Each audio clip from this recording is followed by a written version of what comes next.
Welcome to Darkly Lit, where we look back at our past transgressions and either run from it, learn from it, or pray that the elk head woman doesn't challenge us to a basketball game like we're in fucking Space Jam. I'm your host, Kayla King. I'm joined by my other two wonderful co-hosts. First up, Sade. Hello. I got nothing clever to say, sorry. It's okay. And my other co-host, David. Red alert, there are a lot of dead dogs in this one. I know. Yeah. Just putting that out there. If you made it this far with us, if you read the book, then you know there are dead dogs. And I'm sorry if that's a hard point for you. Definitely hit me a couple times. So yeah, dead dogs. You don't like hearing about dead dogs? There's a lot of dead things in this one.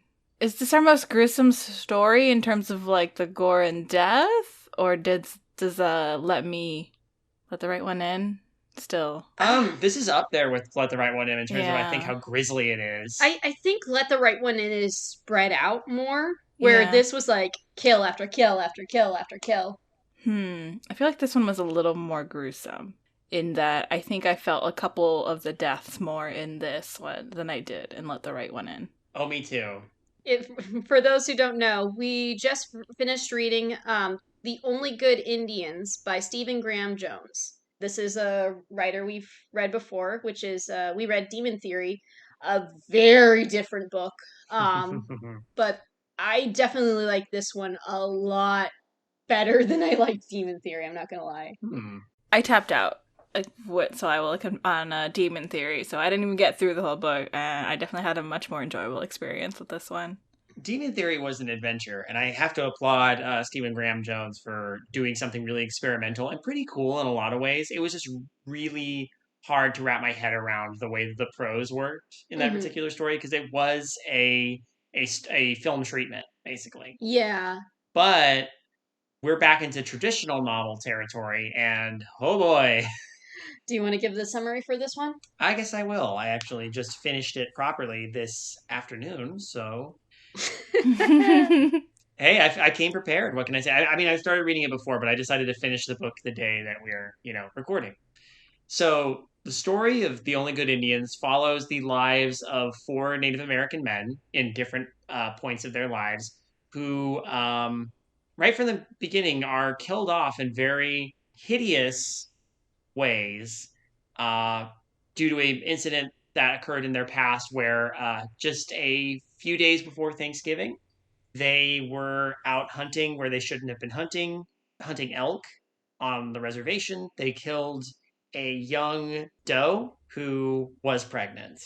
This, combined with a bunch of other sort of like taboos and other things, brings back the vengeful elk spirit that slowly but surely leads to these men each meeting a gruesome end to some degree. First up, there's Ricky. Ricky is killed in the prologue by a bunch of drunk cowboy assholes who come out of a bar after their trucks get wrecked by a bunch of elk. And of course, they blame him.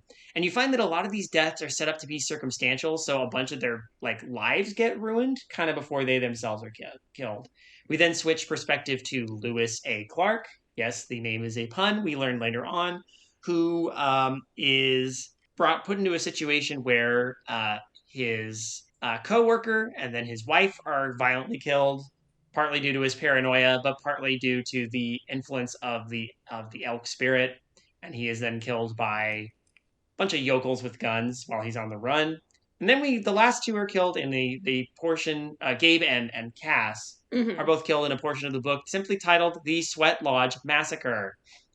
That part's really fun in terms of horrific shit that happens. So with all of them gone, who does that leave? Well, that leaves Denora, the finals girl.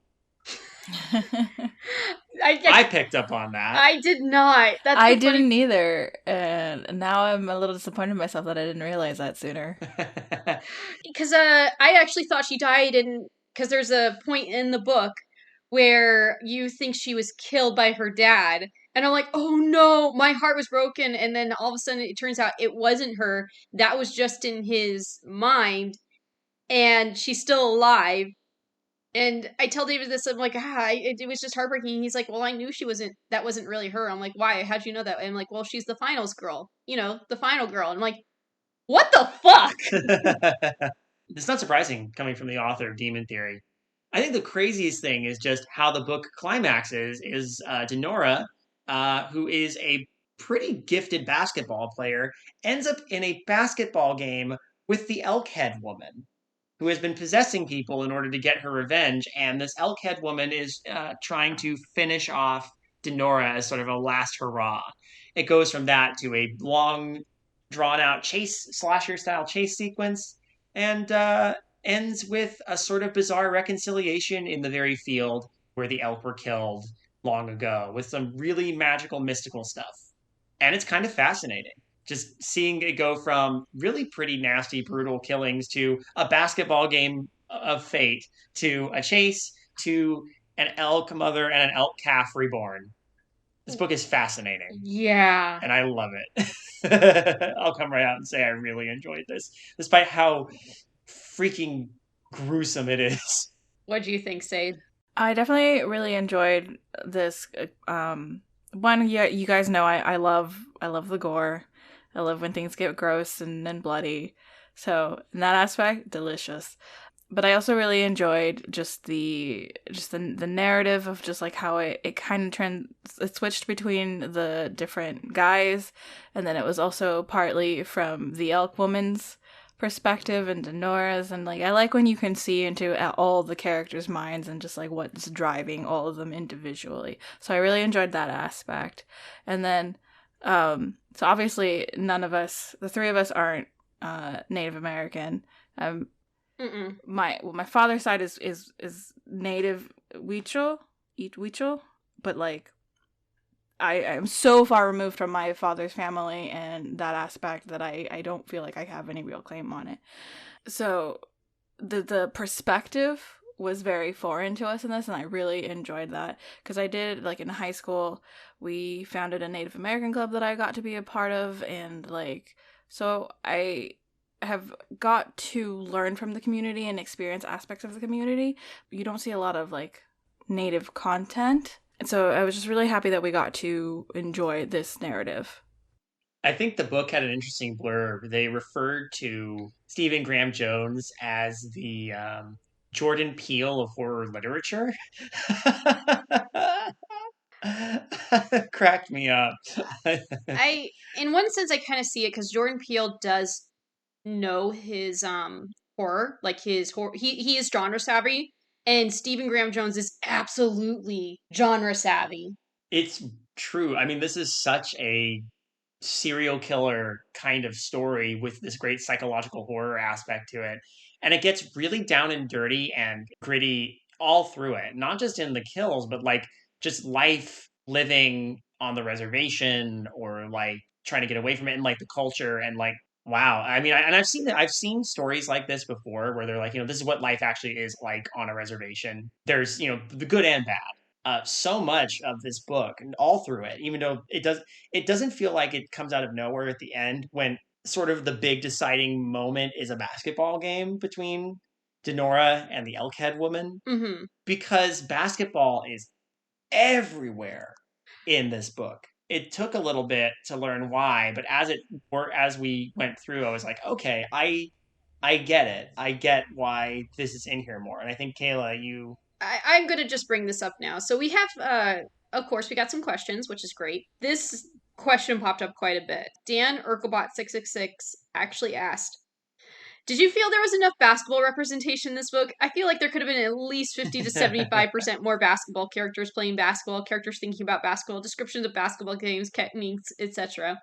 But Bringer also asked a question, why does basketball seem to have so much importance even to the end when Denora is facing the Elk Lady in a basketball game? And I had to look this up myself because I don't know that much about basketball's connection with Native Americans. But if you Google Native American basketball, there are articles upon articles of how important basketball is to Native American culture, if not just specific tribes. A lot of the articles have kind of the same idea that one of the reasons is it's a main escape from stress, especially so during like the late part of the 19th century to even through mid 20th century, Native American children were taken from their homes and they were forced to attend boarding schools and basically were taught what Western culture and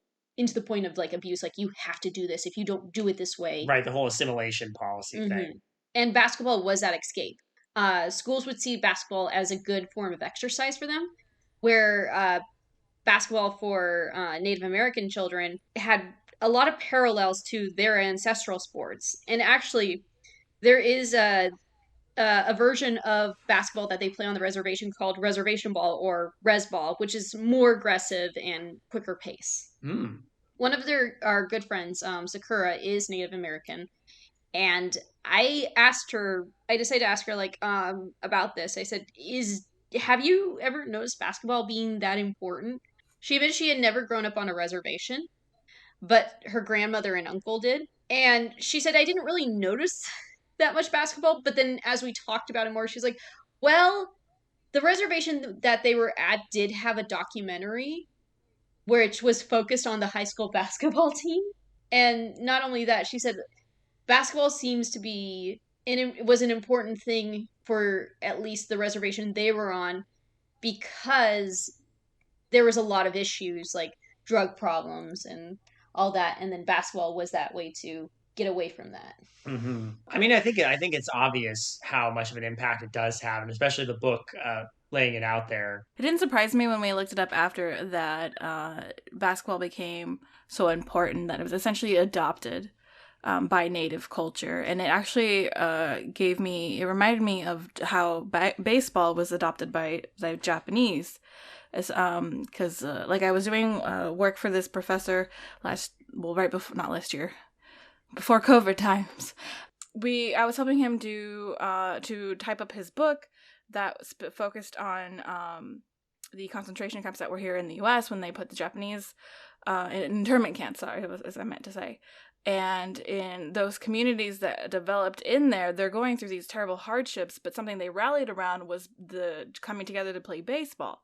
So you see that parallel with these native children that were in these awful boarding schools. They had their outlet, and that was basketball, and then it's adopted into that culture as something they can rally together as a community with and be proud of. So I didn't find it all that surprising, and I didn't find it all that weird. It's just a really cool thing to learn. Yeah, same. It is a cool thing to learn. I would have never known or thought to look it up had I not read this book. Mm-hmm. And I am really happy that we did read this book. When we chose this book for May, we didn't know. I'm going to throw this in now before we get into the rest of this discussion. We chose this book for May, and we didn't realize that just May 5th, which has already passed by the time this episode goes out, but we want to take a moment to acknowledge it. May 5th was National Day of Awareness for Missing and Murdered Indigenous Women. And so that is just something we want to acknowledge right now. And we are going to have a link in our show notes where you can go learn more information and donate if you can. Because that is something that troubles me immensely. And it is something that I try to stay knowledgeable about. There's like 5,000 plus open known cases of just violence against these women. And it's I can curse. It's fucked up, okay? And yeah, it's really fucked up. This country has a lot of issues, and this is one that's very important to me. So I'm happy that we chose this book, and the timing of it ended up kind of weird. So let's take a moment to acknowledge that. Please check out the link in the show notes. Learn more if you can. I'll also post it on the Twitter page when we release this episode. That way, people can know where to donate, or it can be much more accessible if necessary. Awesome. Excellent. So one of the interesting things about this book is, I mean, this is the first book that I've seen that includes this. At the back of the book, they actually have topics and questions for book clubs. Perfect. Now, Do we there, want to try this? Because this is a Yeah, it's not often we have questions provided that we didn't have to ask for. yeah, there's 15 questions that kind of go scene by scene if we want to, and then there's at the end there is a topics and analysis. I guess I can pick and choose. Yeah. Let's pick some choice questions.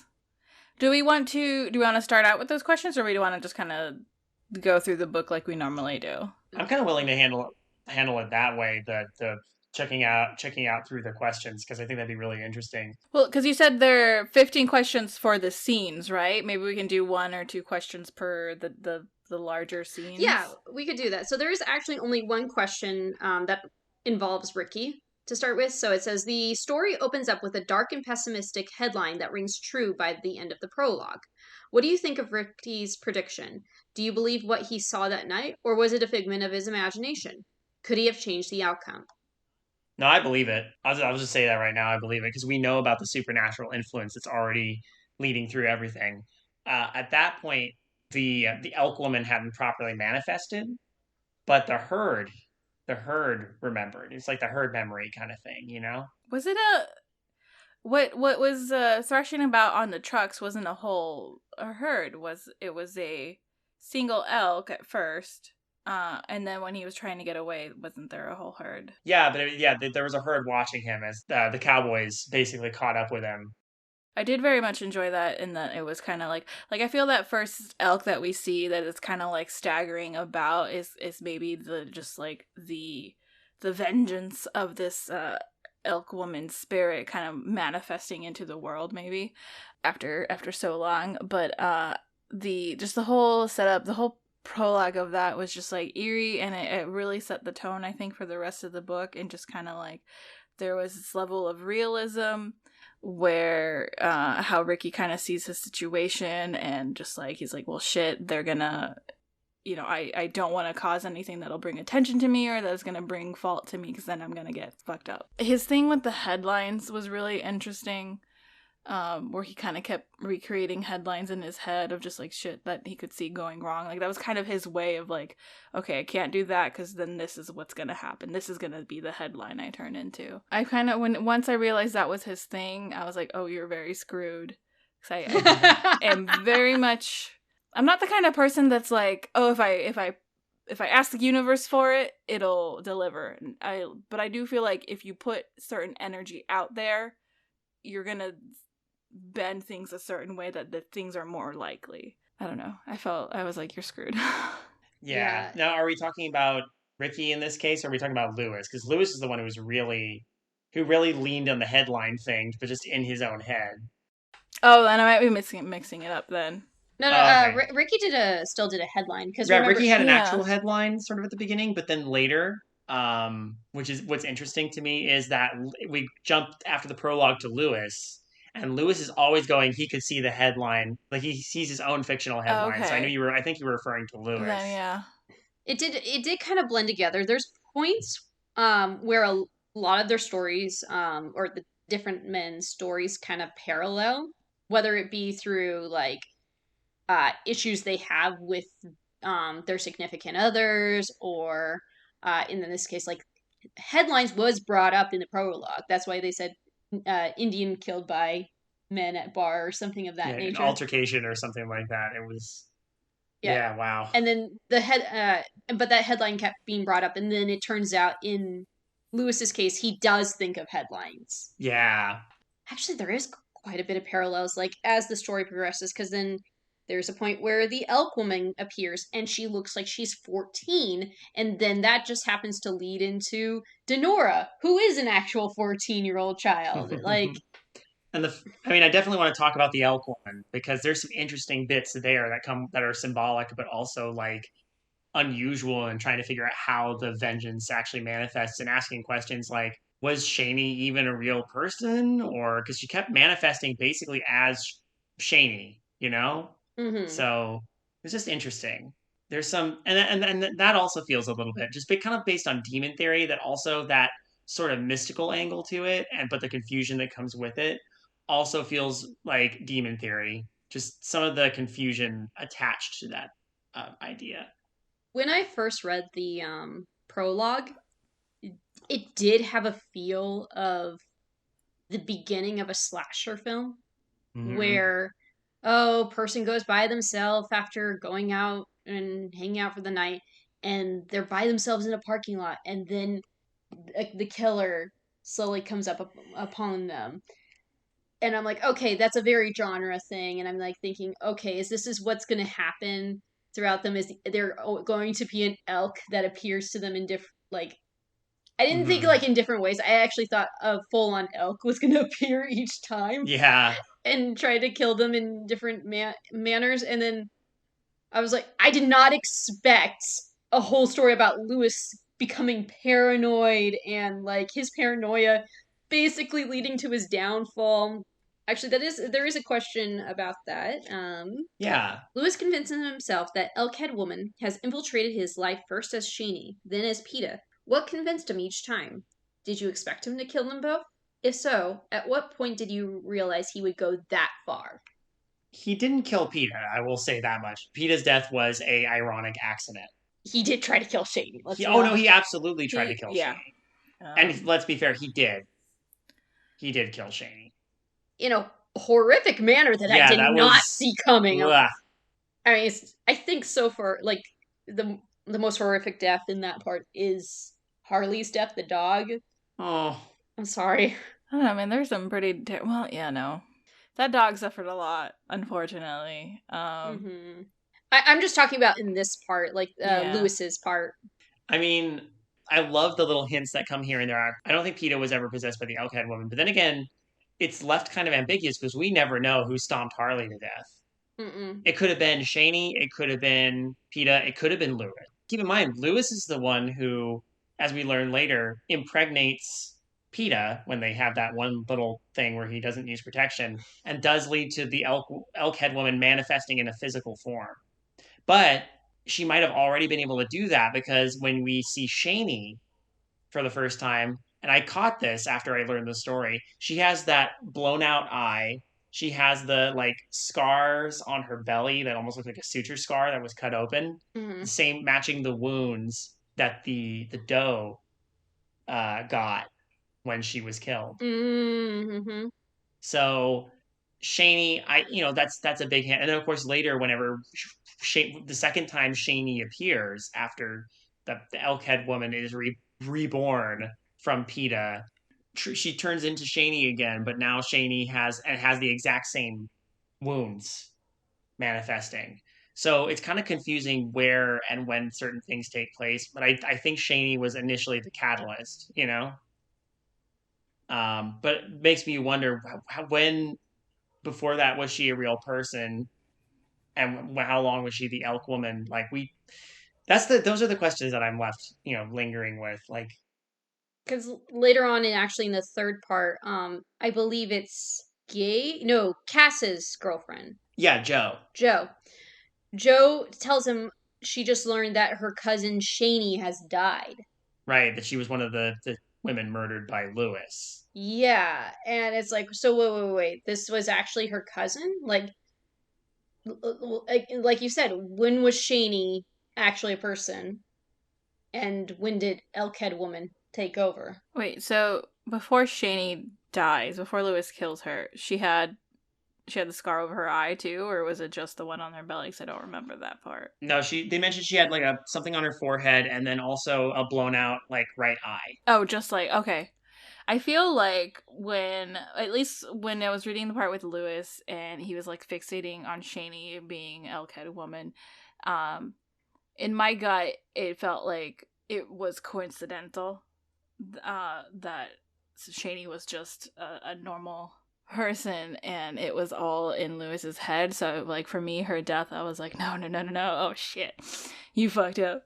Because I feel at that point, I don't think she had like manifested fully. If she like had come fully into like a physical form, it was through the baby. That's just my theory, that it was in his head, and maybe it was through the violence of just like killing Shaney and then the accident of how like Peeta's death, and just like some kind of weird ritual that he brought her into a physical form. That's just kind of like how it feels, how I was reading it all. Because yeah, I feel like Peeta and Shani were just innocent victims in this whole mess, along with Harley. I definitely think that even if Shani was the Elkhead woman that early on, I think it was I the impression I got initially was that she's probably possessed, but again, hard to say. Mm-hmm. But I agree. I don't think I think she was innocent when Lewis did what Lewis did to her with the motorcycle. So, See, that's the tricky part because I'm with you, Say it, because I thought when he decided he was going to kill her, in my brain, I'm like, this is a real woman. This is not the Elkhead woman. This is just a normal person. He's basically going to murder someone. And then in my brain, I'm like thinking, oh my god, he murdered a woman. He wasn't justified. And then later on, when the Elkhead woman fully becomes Shani, I'm thinking in my brain, wait, so Shani actually was the Elkhead woman? What? But there could be that possibility that the Elkhead woman just took her form. That's what I think. That she just took that form. Because it had already, maybe, in a way, had already been projected onto her. yeah, like sort of reborn of blood and violence in a weird way, you know? Because like she's not able to be born as the elk until Peeta dies, which is interesting.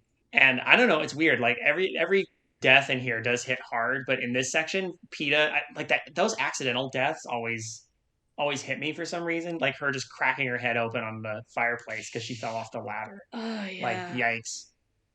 And then of course him like ritually removing her teeth to see if they were ivory. That was pretty grotesque. Yeah, that part was horrifying to me. I'm like, okay, maybe she's nope. He's ripping out her teeth.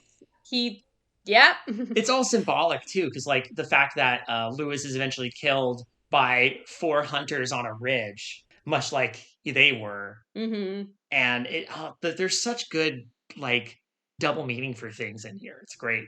Again, another good parallel. Four hunters kill Lewis. Four hunters kill. Yeah, There is a it's all supposed to be this like narrative irony, narrative poetic justice and that's what the Elkhead woman is trying to get across. You know, it's like what she's trying to manifest, and I feel like that matches up. It's not just she simply runs up and gores, finds a way to gore someone who does. No, she has to ruin their lives first, and that's definitely more evident in the second part. But in the first part, yeah, her she basically ruins she basically ruins Lewis by making him paranoid by prompting all that. All she had to do was make a vision of her appear under a ceiling fan. That was the beginning of the end. Actually, that was one of the questions Dan asked of us was thoughts on Shani. How long had she been possessed by the Elkhead woman? Was there significance in the return to Shani form near the end of the book, or was it more of a convenience to have a semi-stranger interact with Denora? It's a good question, and I think that's when we kind of discussed it. Like we don't know, we never know for sure with Shani. So I do think it's interesting that they keep drawing the parallel between sort of the Crow versus Blackfeet thing. Mm-hmm. So that was interesting, and does come up and does come full circle at the end, which I really like. The very end when Denora, 4 years later, she loses that one game, but then she makes like a sign with her hand that's like a symbol of respect to like some big thing to the fact that they're playing against Crow players, and that becomes a big like rallying point in this like hypothetical old man's story about her being this like legend in her own right. That was interesting too. So Mm-hmm. but we're getting ahead of ourselves. So, is there much more to say about Lewis's segment, or because he did? He did in a really horrible, sad way, and I actually like. I got really invested in him as a character. So one thing I can say for sure about this book is that the characters are all sympathetic enough that when they are killed, I feel genuinely bad. Mm-hmm. There's definitely a lot of depth to each character. Like I said earlier, when they're telling their own stories, so you get that depth with the character. And like my thing with all horror stories, like when you're gonna be killing off your cast, you got to make me care why they're being killed off. Mm-hmm. That make me feel bad to see them go. And this book Mhm. definitely did that with each character. I mean, even Elkhead Woman, you kind of feel sympathetic for. Yeah, definitely. And I think that's interesting because, like, at first, when we got to her and then we realized it was from her perspective, like, okay, this feels weird. And I was worried it was going to take away the mystique of the character. but it took this monster, and I think if any other situation, I would have been like, this doesn't work. But it did after a bit, and I was like, okay, I kind of appreciate knowing the length that the Elkhead woman went through to basically be reborn to exact her revenge, and essentially that animal instinct to protect her calf. Since we're on the Elkhead woman, I'm going to bring up questions that both our listeners and one of the book club questions asked. So this is the book club question. As the story progresses, the chapters continue to be told from the perspective of a pivotal character, but with one significant difference. Moments from the Elk's perspective are now interspersed. Discuss this narrative choice. How does it affect your view on the unfolding events? Quite a few of our listeners had the same question. Dan asked, how effective of an antagonist do you find Elkhead Woman to be in terms of narrative and theme? Brian, or at Ceiling Fan Sound, asked on Twitter, I'd like to hear about this use of second person voice later in the book. So stylish. Very stylish. Yeah, I could tell that one of the things that seems to be very important, or like people want to know more about, is why the choice of going into the Elkhead woman's point of view. And this is later on in the story. This is right after Lewis's story that we get not just the Elkhead woman's point of view, but it's addressed in second person. Like, this is how you feel. This is as though you are the Elkhead woman. I wonder if that relates to almost like putting you in that headspace, if that is also a kind of possessive thing in a weird way. You know, she gets into people's heads. Why shouldn't she get into yours? For me, I think it was making a distinction of like, here's the narrative when human characters are thinking, and here's the narrative when an elk is thinking. Mm-hmm. That's what it felt like to me, was that distinction. Mm-hmm. It's funny because, like I said, I was worried that it wasn't going to work. But if anything, when we got around to the point where she was slowly setting up everything at the sweat lodge, it added to the tension. Mm-hmm. I think it added because you knew you were trying to figure out how she was plotting to basically destroy Gabe and Cass. It cuts away from her at the right times. But I love how the near misses are always presented by saying, if that person had looked to just a little bit this direction, they would have seen you. And I'm like, ooh, I found that really effective. The interesting about this book is because there is a lot of parallels to a slasher film, but usually with a slasher film, it's mostly who is the killer? Why are they doing this? And we already know why she's doing this. We already know who the killer is. This is more the focus on how. We don't know how this is going to happen, and the tension is on how is she going to do this? We know something's going to happen, but it's being built up in a way where we're getting to know the characters. We're getting to know what's going to happen that night. It's like, especially in the third part with the Sweat Lodge massacre, where it's all within, I think, a 24-hour period. Yeah. And it's just building up, and we're just seeing characters' interactions leading to this moment. And in the back of my brain, I'm just wondering, what's going to happen? What is she going to do? Because clearly she's going to kill them, at least the two men, if not all of them, because she has no qualms killing people to get what she wants. And how is that going to unfold? I want to go back to what David was saying about that second person perspective, because he pointed out how it was those little bits where it was, you know, oh, if they had turned this way, they would have seen you. It made me realize, if when you compare it to like a slasher movie, you have those scenes where suddenly you are looking through the slasher's eyes. Like, I'm imagining you're looking through Michael Myers' mask, and you see them like watching their next victim, and if they had just looked that one way, maybe they would have spotted Michael. It has that same feeling, I realize. It's the narrative equivalent of a POV shot. Yeah. That's really cool. Like, a good way to put it. Wow. That's actually also a common thing in slasher films too, but usually from the point of view of the victim. Like, all of a sudden they're like looking, and you see something walk or like pass by, and they look and just barely miss it. That's a really, like, or, you know, someone is looking out a window and they walk away, you know, because having not seen it, but then your camera is fixed on that spot, and then you see, like, I don't know, Ghostface standing in the window. Mm-hmm. They've been there the whole time, but you didn't see them because they were blocked until that moment. And it's like, yeah, that's It's so cool. This part was gruesome as all heck, and really, really shows how manipulative the Elkhead woman's plotting is for their demise. Because it's not just I need to kill them; it's like I need to destroy them, take everything from them, and then kill them. Because only then will it feel right. So the series of circumstances that lead to Gabe pushing the truck over onto Joe, not knowing Joe is underneath it. It's like her death was especially bad. I was like, oh Yeah, no. my heart. Actually, one of the questions that Bringer asked is, I was wondering what about the elk killing causes the vengeful spirit?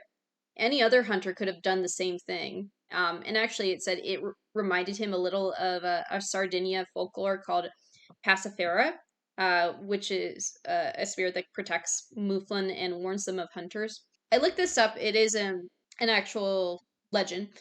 But I feel like there's a lot of folklore that has some sort of spirit that watches over the forests. Like, it's a very common thing to see in folklore. Mm-hmm. I think more in this case, yes, hunters naturally kill.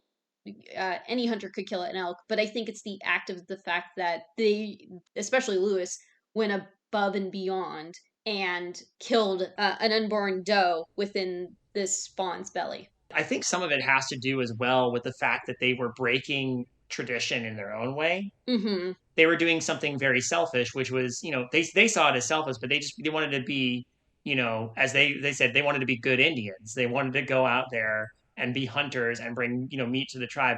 But they go to land that they're not supposed to go to. They go to land reserved for the elders.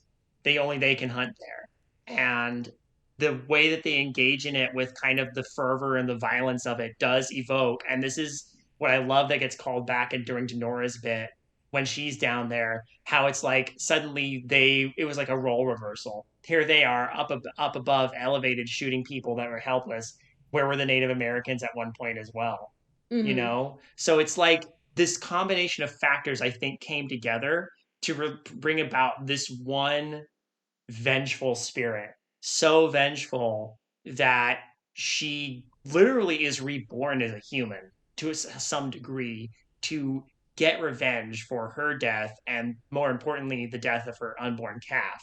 Mm-hmm. And like even to the point where she's like, well, I did what I needed to do, they're all dead, now I need to kill the calf just to make a point. I need to kill Denora to make a point. Mm-hmm. I think they need to satisfy the loss because you mentioned someone said Elkhead woman was trying to destroy everything about their lives because they took everything from her. Mm-hmm. They took her legs, they took her spine, they took her eye, and then took her baby. I feel part of to add on to the whole thing of like they were hunting on sacred land that they shouldn't have been.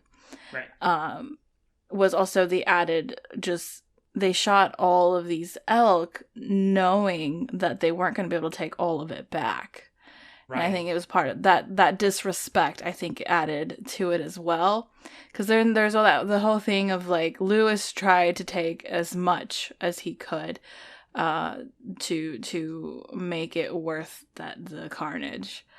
Where he took the skin, took as much of the meat as he could, and then there was that mention of so there's that whole part of like, is this happening because he didn't keep his promise?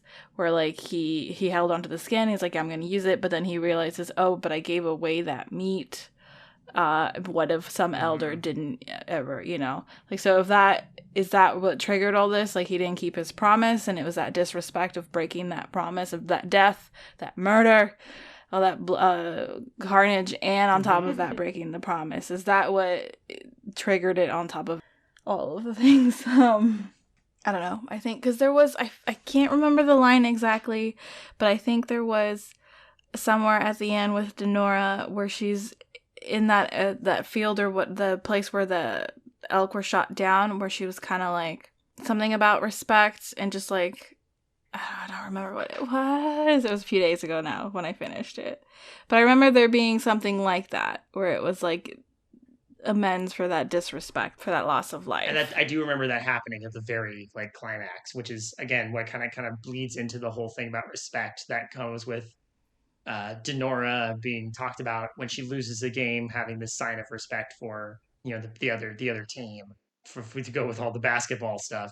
Hmm. And it's interesting because you make some really good points how much of it factored into that particular situation because it wasn't like it was that long after in the grand scheme of things that Ricky is killed, not by the elk head woman herself, but by his death is caused by Mm-hmm. an elk setting things up so he will take the fall, and he sees them all watching him off in the distance. And so it's like the herd remembers, but also like I think she even says like she was kind of almost this hazy force among the elk for a while before the opportunity presented itself where she could get like strong enough to be reborn. So, and it took some circumstances. So can we talk about Denora, or do we have any questions that relate to Denora? I do want to like just be like I feel really bad for Nathan before we move on to Denora. Oh, Aw. Nathan. Is it bad that a part of me, as I'm reading this part, and I knowing we're going to have this discussion, and he pours one out for his friend Trey, there's a part of me that wondered if Save was going to, in the back of my mind, ship Trey and Nathan, and that's why he was so No. broken up about it, because they were more than I friends. surprise. This will be a surprise, but I did not ship anyone in this book. I don't mean to peg you like that, but No, it's all good. Totally justified.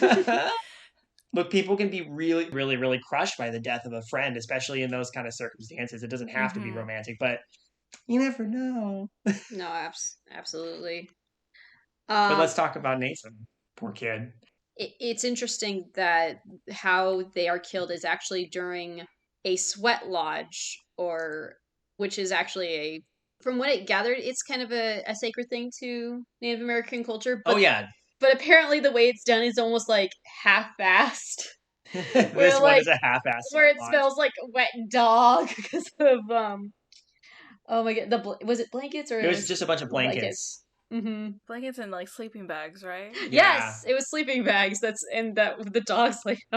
kind of a weird parallel back to Harley too. It's what did they wrap him up in? A bunch of sleeping bags. Poor guy. Oh, there you go, another one. Mm-hmm. Yeah. And they talk about how no one would kill anyone in a sweat lodge, and even to that degree, the Elkhead woman has to set things up so they leave the lodge before she can start killing them off. Oh yeah, you're right. That is interesting because like she first, well, other than the dogs, and actually one of the things that I remember is that I think this gets brought up that like the elk's meat that might have been stuck at the back of the freezer Mhm. was fed to the dogs, Oh and yeah, that could be seen as disrespectful, and that's probably why Cass's dogs were killed, or is it Gabe's it dogs? was Cass's dogs. Cass's dogs, yeah. Gabe is there visiting, but it's all Yes. takes place on Cass's property. Yes. Gabe is Denora's father. Cass is the owner of the dogs and dating Joe. Okay, yeah, because Who is Shaney's cousin. yes. Gabe is a little bit more. You can tell he's got kind of an addictive personality going on. Mm-hmm. He's clearly fucked up a lot more in his life. He's an alcoholic. He's not a deadbeat dad to a degree, but he's got the restraining order on him, so he can't see Denora. He's got his problems working on. Whereas Cass is in a position where he's like, I'm starting to get things turned around for my life. I've Yes. got Joe. I've got slowly get a steady income going. Like he's starting to feel like he's on a path toward something better for himself. Whereas Gabe is still kind of like, just kind of set in his ways to a degree. No one's really telling him. I mean, he steals his father's gun, Mm-hmm. Oh yeah, that's right. the one that eventually causes so much death later too. Actually, we're talking about the weird intrinsic connections between April. Nate, besides Nathan, there's also his dad, Victor Yellowtail, Mm-hmm.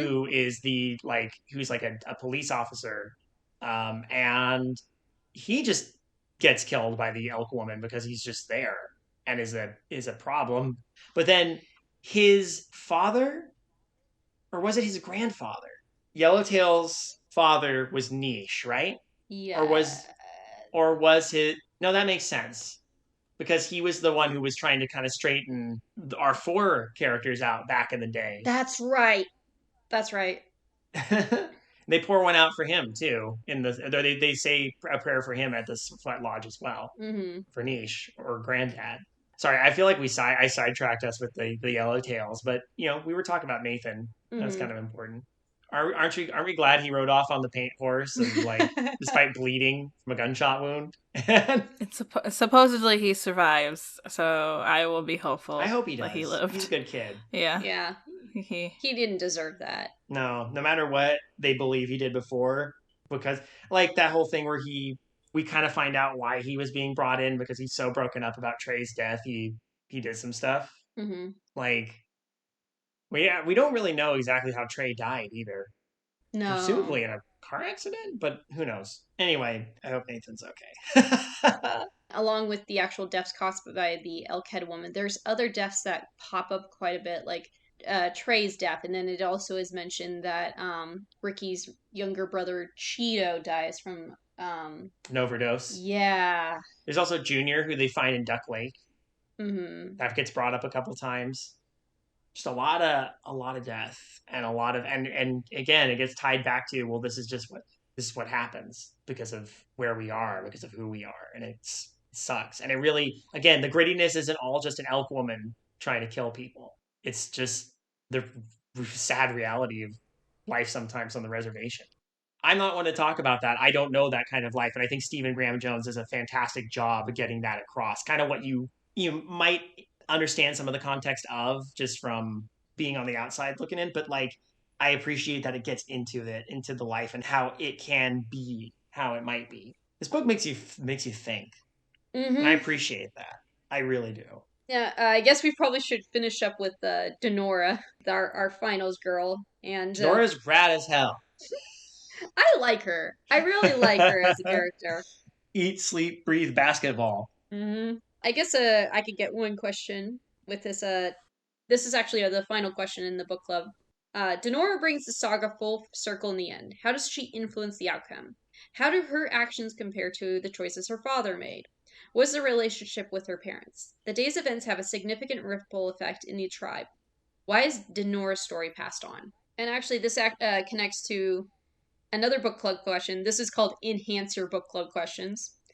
Stories, lessons, and legends are passed down from one generation to the next. Discuss the theme of generational knowledge and how it is an undercurrent for each character and influences their decision. How has the history you've inherited influenced your life? How has it influenced these characters? That's deep. I don't know if we have enough time. I know. Well, I do like that aspect of that. Denora is ultimately the one who kind of passes into legend for her deeds, you know? Mm-hmm. Like some of the stories imply more infamy. Like, again, think of our quartet Yes. of men who commit an act that leads to their deaths. They do something infamous and cause, something to happen. So, of course, in a situation like this, there's got to be a character who can set things right, a larger than life character, and that character happens to be Denora, Mm-hmm. who almost seems supernaturally gifted with what she can do. The fact that there's this ultimate battle, sort of this like symbolic battle between good and evil, quote unquote, that takes place As a as basketball a guy. basketball game is so cool.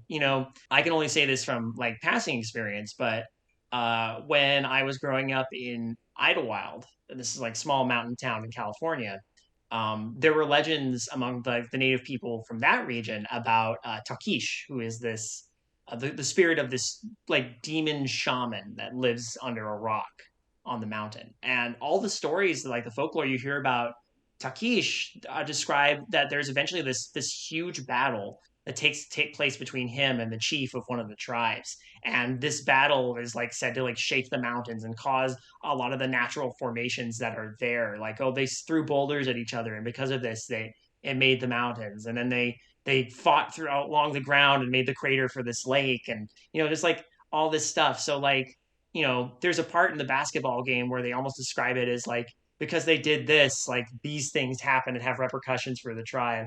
And I think that was really cool, framing it in that context of just a basketball game. Mm-hmm. It has the stakes are so high at that point that what seems like silly on the surface actually does have weight, has meaning, and does have a mythical quality to it. Why Denora though?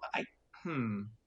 I think it's because what ends up happening in the end is, rather than handling something through violence, at the very end of it, she kind of resolves it through mercy and through trying to understand instead of just relying on a violent instinct. She does sort of break that cycle at the end that violent cycle. I forget what character was saying how when they're young, they think that they will be, like the next great hero that will like bring freedom and peace and just finally prosperity to their people. That was Nathan. I think that was Nathan.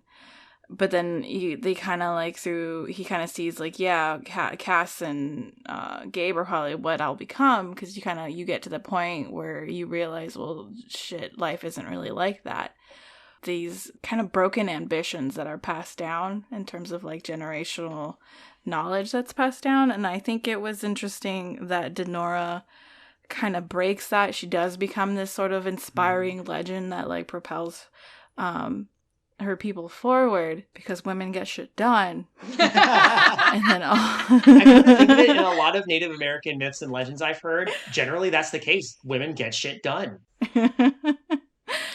And I think that's an interesting, compared to like all the other Native women and even Peeta that we see in the story that are brutally and needlessly like murdered. So I was really happy to see Denora come out somewhere positive. There was also like the question mentioned like that generational knowledge that like kind of dictates what things happen down the line, was also kind of applies to the elk. Because remember, the herd remembers the thing with the train. So Elkhead Woman was afraid of the trains, and the herd that was shot down. That violence, it was remembered until Denora broke that cycle, and that's why like all this other shit kept happening. I don't know. That's me trying to like convey the thoughts that I had in response to the question, and I don't know how coherent that all was, but I tried. No, that made perfect sense in my brain. Me too. Honestly, I was thinking the same thing, because it is a very difficult thing in general to break the cycle, because that's what you were taught. This is what you see as you grow up. This is the same story you're told over and over and over. And it does take a strong person to break that cycle. And Denora is absolutely portrayed as a strong individual.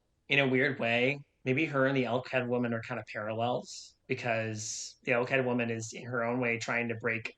Is like, she's not going to just be a victim. Mm-hmm. She's going to strike back at the people who destroyed her and her calf. But then it creates a cycle in its own way, cycle of violence, and then that Denora helps turn that around. Mm-hmm. So there's parallels you could draw between them too. I would say it's more of an elk cycle than a human cycle. Man, this is deep. Can't recall if we had a similar discussion like this. I think we really broke down themes when it came to demon theory as well, but this has a whole nother layer to it.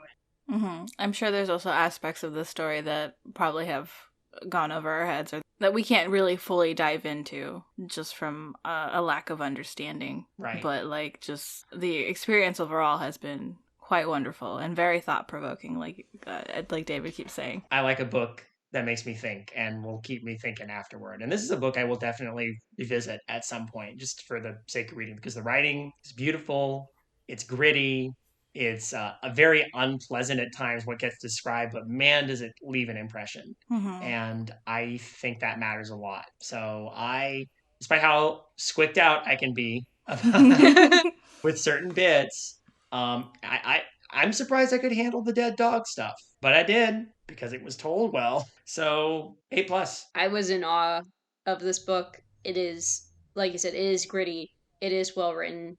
I love the perspective, especially since it is so different from my own, and it does make me think. I like that there's a bit of surrealness to it, because you know me, I'm always into surreal shit. But I also love that there is kind of a reference to the horror genre, like in terms of the slasher genre. That is a nice touch.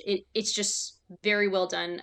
Actually, one of the questions, this is the final question that was brought by Dan. He said, how do you feel about the atypical structure and pacing of the book, the switching of narratives and main characters?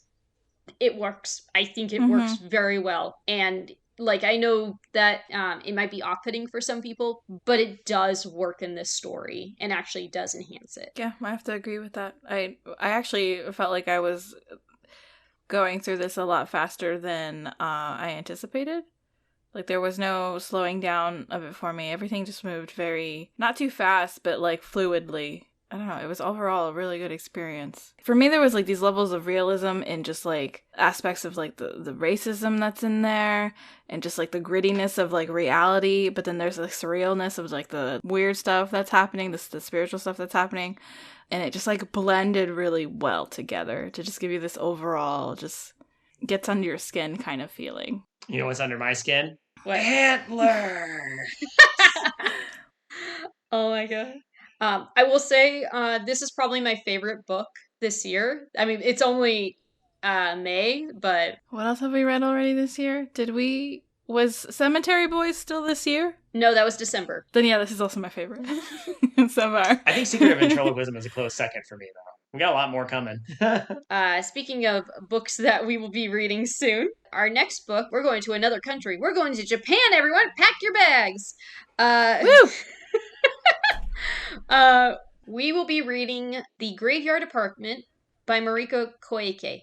I apologize if I butchered that name. I will assure you that when we do discuss it next month, that I will look up how to pronounce her name properly. But this is a book I've been wanting to read for a while.